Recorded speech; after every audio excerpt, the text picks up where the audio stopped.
Assalamualaikum warahmatullahi wabarakatuh.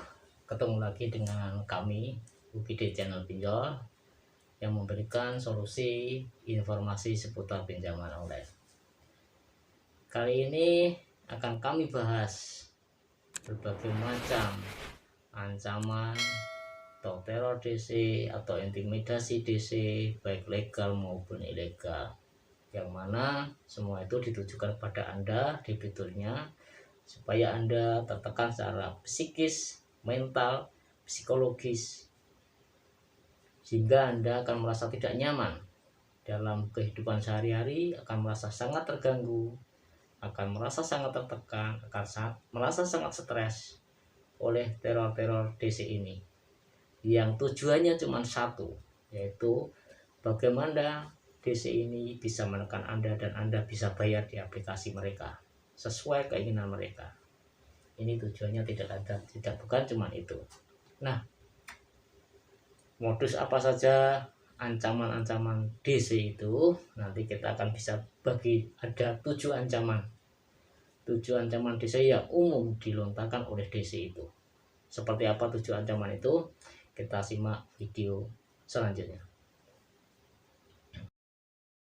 Oke, para pinjol saudara-saudaraku yang kami banggakan, yang ingin keluar dari pinjaman online, tidak asing.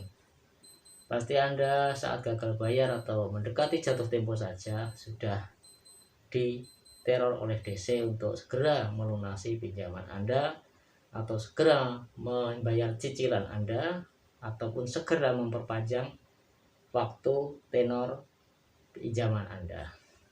Dan itu pasti disertai dengan ancaman-ancaman itu. Di sini saya merangkum ada 7 ancaman pokok yang biasanya mereka gunakan untuk menekan Anda supaya Anda bayar di aplikasi. Apa saja itu? Kita simak satu persatu.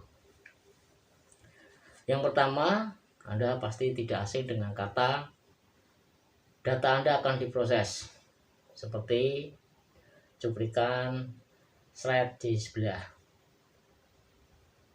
Data Anda akan diproses. Pasti Anda bingung, diproses seperti apa? Karena di sini maknanya luas.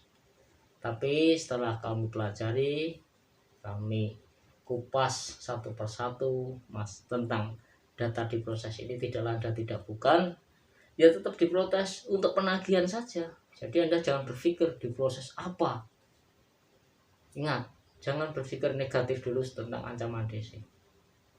Diproses apa? Diproses penagihan yang pasti. Dengan cara apa? Dialihkan kepada reminder penagihan. Ingat, DC di video kami sudah kami upload pengakuan DC bahwa DC ini ada beberapa tingkatan, kurang lebih ada 3 tingkatan. Yang satu bagian reminder atau pengingatan. Reminder ini bertujuan mengingatkan saat Anda akan jatuh tempo. Jadi DC ini DC yang halus, mengingatkan besok jatuh tempo, mohon dibayar, kapan, dan sebagainya. Setelah itu akan diproses lagi ke DC selanjutnya, yaitu DC bagian penagihan. Karena Anda mungkin sudah telat bayar atau melebihi jatuh tempo. Di sini biasanya jatuh tempo 15 hari sampai dengan 15 hari. Itu penagihannya masih wajar, masih menawarkan solusi-solusi. Nah, apabila sampai 15 hari ini Anda belum juga bayar, ada DC tingkatan yang ketiga, yaitu DC 15 hari sampai 60 hari. Biasanya disertai dengan ancaman-ancaman, teror-teror, intimidasi. Dan selanjutnya mungkin 1-2 bulan kemudian ada yang namanya kunjungan DC lapangan untuk beberapa aplikasi. Nah, ini prosesnya seperti itu. Maka yang dikatakan diproses di sini yaitu diproses DC tadi bertahap. Itu ya. Lalu ancaman yang kedua yaitu ada kata-kata akan dialihkan ke pihak ketiga. Banyak orang tidak tahu yang dimaksud pihak ketiga itu siapa. Yang pasti orang lain. Orang lain di sini berarti artinya itu eksternal, bukan orang perusahaan yang menagih Anda, atau biasa disebut dengan DC lapangan. DC eksternal atau jasa penagihan eksternal. Makanya kadang-kala Anda mendapatkan dari MBA, dari Bareta, dari apalah, itu termasuk pihak ketiga, bukan pihak aplikasi atau perusahaan pinjalnya. Tuh. Terus ancaman yang ketiga, biasanya Anda akan diancam dengan saya sendiri juga heran. Nah, kata-kata blacklist, OJK atau BI checking blacklist. Kalau BI checkingnya oke, itu ada. Tapi di OJK sendiri tidak mengenal kata blacklist, atau BI checkingnya itu tidak ada kata blacklist. Yang ada itu adalah kolektibilitas atau keterlambatan tingkatan. Di sini ada 3 tingkatan kolektibilitas. Call 1, call 2, dan call 3 sesuai dengan berapa lama Anda gagal bayarnya. Itu akan mempengaruhi skor kredit Anda. Jadi kalau Anda diancam oleh DC baru terlambat 1-2 hari atau 1 minggu, nanti akan saya blacklist, itu pembohongan. Karena menurut undang-undang pelaporan ke OJK atau BI checking itu memang harus sebuah jasa keuangan itu harus melaporkan data debiturnya, baik yang macet ataupun yang lancar. Ini untuk apa? Untuk skor kredit Anda. Jadi nanti apabila Anda itu skor kreditnya baik, Anda dianggap nasabah yang lancar. Tapi apabila Anda ada keterlambatan kolektibilitas 1, 2, 3 tadi, Anda dianggap nasabah yang macet atau bermasalah. Tuh, jadi nanti kalau Anda mau kredit apapun ini dipakai untuk BI checking, Anda akan terhambat di situ. Tapi jangan khawatir, kalau cuma kredit, pengalaman yang sudah leasing kredit dan sebagainya, itu mencari nasabahnya itu juga susah. Kalau Anda berani DP 30%, BI checking nggak akan dipakai kok. Percaya saya, karena saya sudah menangani seperti ini banyak sekali. DP 30% biasanya BI checking tidak dipakai atau survei tidak dipakai. Ya. Terus ancaman yang keempat yaitu dimasukkan dalam daftar kunjungan DC. Seperti tadi yang dialihkan ke pihak ketiga pasti, karena itu prosedurnya tingkatannya seperti itu. Jadi jangan khawatir. Itu pun biasanya mereka DC-DC ini bilang, saya mau datang, saya sudah di lokasi dengan video, dengan foto seperti di sebelah ini, akan mengunjungi Anda, setelah ini akan koordinasi dengan RT RW. Itu malah patut kita duga itu hanya ancaman hoax. Kenapa? Secara logika orang mau menagih hutang, apalagi sudah tahu alamat Anda, foto Anda ada di situ, data Anda lengkap di situ. Buat apa mereka koordinasi dengan Anda, ngomong dulu mau datang, foto-foto selfie dengan foto-foto sejuta umat ini? Itu hanya ingin menekan psikologis Anda. Apalagi ada kata-kata, mau kita kunjungi dengan bayar full atau Anda transfer dengan keringanan. Nah itu semakin lucu lagi. Kalau mereka merasa sudah dekat, kalau mereka sudah bawa surat tugas, kalau mereka memang mau kunjungi Anda, kenapa mereka menawarkan transfer bayarnya dengan potongan, dengan promo, dengan diskon? Logikanya, ya kan? Itu logikanya memang dia itu tidak di daerah situ, tidak akan mengunjungi Anda, makanya Anda disuruh bayar via transfer. Dan foto-foto tadi yang akan seolah-olah kunjungan tadi hanya untuk menakuti Anda. Ya, Anda ingat itu. Kalau DC bilang mau kunjungan malah bohong. DC yang kunjungan itu tahu-tahu sudah selfie di depan pintu Anda atau ketok pintu Anda. Itu yang banyak terjadi. Ancamannya yaitu diancam pembukuan rekening, tabungan, KTP, BPJS, dan lain sebagainya dan sebagainya. Itu biasanya dilakukan oleh DC aplikasi ilegal. Tapi legal pun kadangkala menggunakan kebodohan-kebodohan ancaman ini. Secara logika saja itu tidak mungkin terjadi, karena pinjol tidak punya kewenangan catatan sipil atau dukcapil, kependudukan dan catatan sipil. KTP nggak ada yang bisa blokir karena seumur hidup. Tuh lihat KTP Anda berlaku seumur hidup. Masa berlaku seumur hidup diblokir di tengah jalan, berarti berlaku setengah hidup? Nggak mungkin kan? Oke, paham ya? apalagi rekening bank.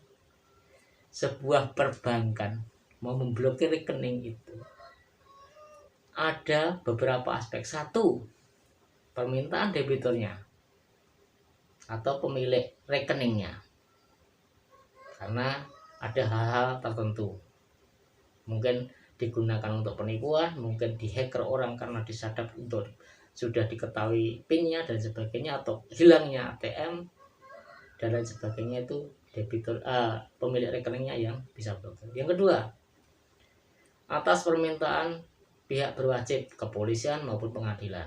Biasanya rekening ini diblokir karena adanya indikasi tindak kejahatan, pencucian uang, perjudian, digunakan untuk perjudian. Intinya masuk rekening itu karena diduga adanya tindak kejahatan. Ya. Ketiga, rekening itu bisa diblokir apabila ada laporan dari korban kejahatan kepada perbankan, dilampiri dengan surat laporan polisi, sehingga akan memblokir rekening itu. Contohnya Anda mengadakan penipuan ke seseorang dan seseorang itu melaporkan ke polisi dan diberi surat laporan, lalu mereka ke bank atas rekening Anda itu. Apabila rekening Anda itu bank A, mereka ke bank A memblokir, itu bisa. Dan nanti apabila Anda akan melakukan penarikan, pasti Anda akan dihubungi oleh CS untuk menghubungi si pemohon atau pemblokir tadi atau korban Anda. Nah, jadi kalau masalah pinjol memblokir tidak punya otoritas sama sekali. Ingat ya, ingat. Apalagi BPJS dan lain sebagainya sama saja. Nah, ini ancaman yang ini yang kadang-kala bikin, mohon maaf, bikin para debitur pinjol yang kurang berwawasan luas dan mudah memikirkan sesuatu, mudah mengambil hati, mudah down, itu akan stres. Apa itu? Yaitu biasanya DC-DC ini akan mengancam Anda dengan hal-hal yang di luar nalar kita. Hati-hati, nanti kalau di jalan akan saya bunuh. Ingat, itu keluarga Anda. Nanti kalau ada keluarga Anda yang di jalan ada apa-apa, jangan salahkan kami. Apalagi dengan ada yang mengirimkan foto dupa-dupa untuk menyantet. Itu kan lucu sekali. Anda percaya dengan itu? Silakan, tapi saya tidak percaya sama sekali. Logika saja. Di situ hanya bekerja. Dia gajinya seberapa sih? Dan uang yang Anda pinjam itu bukan uang dia, itu uang perusahaan dia. Benar. Dia itu bekerja di situ, digaji dari uang itu, dapat bonus dari tagihan itu. Tapi kayaknya nggak mungkin mereka akan menyantet Anda.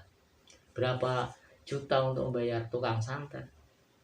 Terus tidak mungkin lagi dia akan mencelakai Anda di jalan.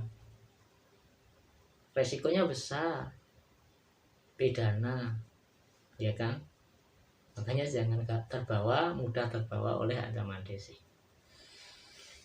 Mungkin dari sekian tadi itu ancaman umum DC ya yang kami utarakan.